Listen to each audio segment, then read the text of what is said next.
Is there a problem here, old man? The voice was sharp, laced with the unearned confidence of a man who had never been truly tested. Lieutenant Commander Price, all crisp uniform and polished ambition, stood with his hands on his hips, glaring down at the elderly gentleman who was taking a moment to read the ingredients on a can of soup in the base exchange.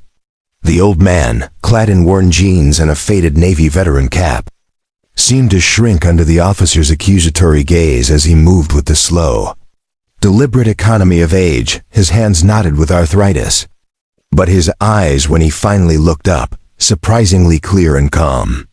He didn't appear startled or intimidated, merely observant, and this placid reaction seemed to pour fuel on the fire of Price's impatience. I asked you a question. You're holding up the entire aisle. People have places to be. This isn't a library. The old man, whose name was Silas, placed the can of soup back on the shelf with a soft click and offered a small apologetic nod. My apologies, Commander.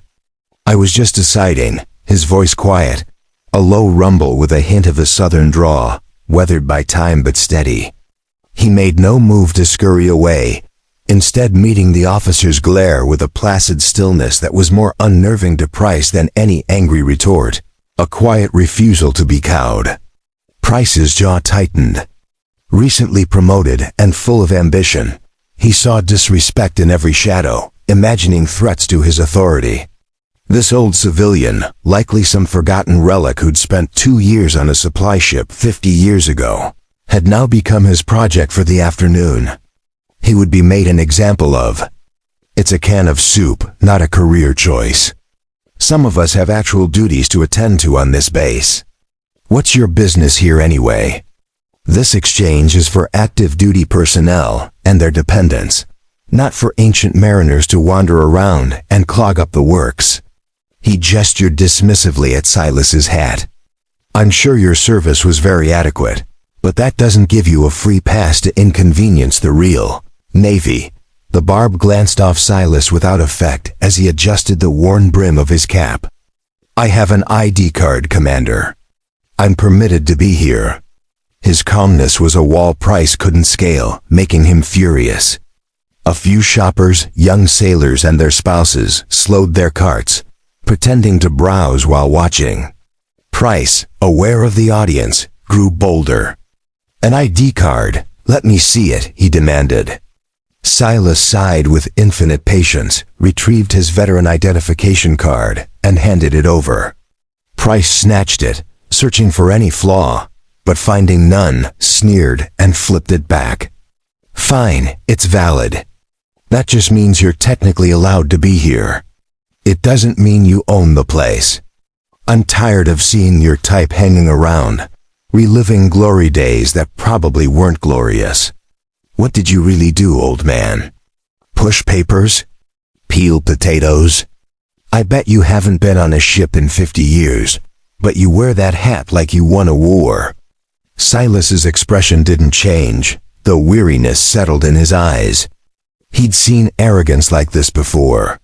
He put his ID away and turned to leave, deciding the soup wasn't worth the trouble, but Price stepped in front of him. I'm not done with you. I think you're a loiterer. I'm ordering you to leave the exchange now and don't let me see you again. A Master Chief Petty Officer Davies, observing from a distance, stepped in. Commander Price, sir, is there a problem I can help with? Price snapped back that it was handled. Davies glanced at Silas and saw no disturbance, only unnecessary harassment. With due respect, sir, he doesn't seem to be causing a disturbance now.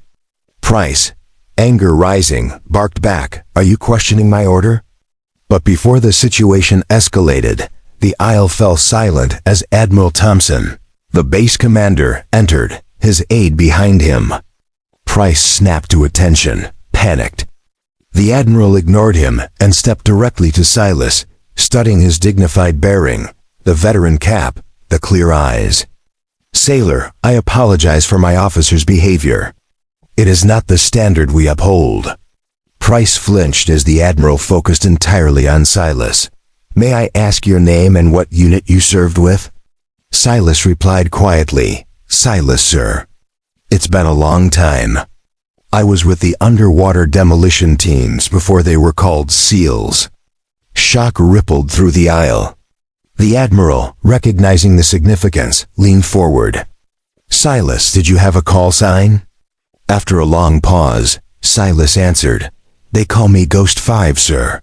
The words hit like a depth charge. "Ghost 5, the Admiral went pale. His aide gasped. Master Chief Davies stared in awe. Price stammered, "What's a Ghost 5? The Admiral turned to him, voice deadly calm.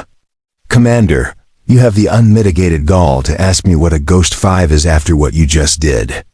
Let me educate you, Commander, since you clearly slept through every history and ethics lesson at the Academy.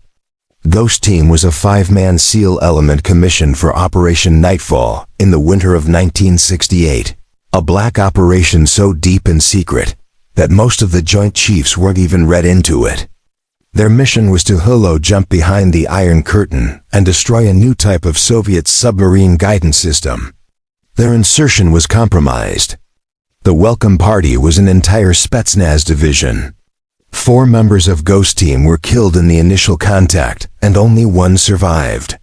He pointed a trembling finger at Silas Ghost 5. For 23 days, he was the only friendly asset in a territory the size of Delaware, hunted by the best trackers the Soviet Union had. He not only evaded them but continued the mission alone, found the target, destroyed it, and with no support and no exfil route, walked 200 miles through frozen wilderness to the Turkish border. The Admiral's voice grew thick with emotion as he explained that Silas was listed as killed in action, his file sealed under the highest classification of national security, and that the story of Ghost 5 was a legend told at Bud AS to show trainees the absolute limit of human endurance and courage. They had been told he died on that mountain, a hero with no idea he survived or was still alive. He looked at Silas with tears in his eyes, explaining that this man's Medal of Honor citation was sealed in a Pentagon vault because the mission remained classified. "You didn't just disrespect a veteran, Commander. You humiliated a living monument." The weight of the Admiral's words hit Price like a physical blow. He stared at Silas and saw not an old man but someone who had walked through hell and emerged, the embodiment of every creed he had ever recited. His arrogance and petty tyranny curdled into choking shame. He felt small, a child who had pointed his father's gun at a god.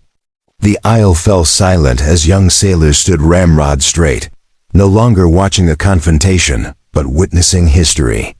Admiral Thompson, regaining his composure, ordered Master Chief Davies to escort Mr. Kane to his office, give him hot coffee, a comfortable chair, and treat him as a guest of honor. Davies nodded, approached Silas, simply saying, "Sir, if you'll follow me." As they walked away, the Admiral turned back to Price, his voice lethally quiet. "Commander, you will remain here, then report to my aide, who will escort you to base legal. You will surrender your command at CIN and be confined to quarters pending review of your conduct and fitness for command. But your punishment is just beginning. Your redemption will start tomorrow. You will be reassigned to the basement of the Naval History and Heritage Command, archiving the stories of the men you clearly fail to comprehend. You will read every after-action report from Korea and Vietnam. You will learn their names, their sacrifices, and the meaning of the uniform you wear." As Silas passed the ashen-faced lieutenant commander, he paused, looking at him with no anger or triumph, only profound pity. "He's just a boy, Admiral," he said softly, full of more vinegar than sense. "He'll learn." With that, the living legend walked away, leaving behind a shattered officer and a lesson in humility that would echo across the base for years.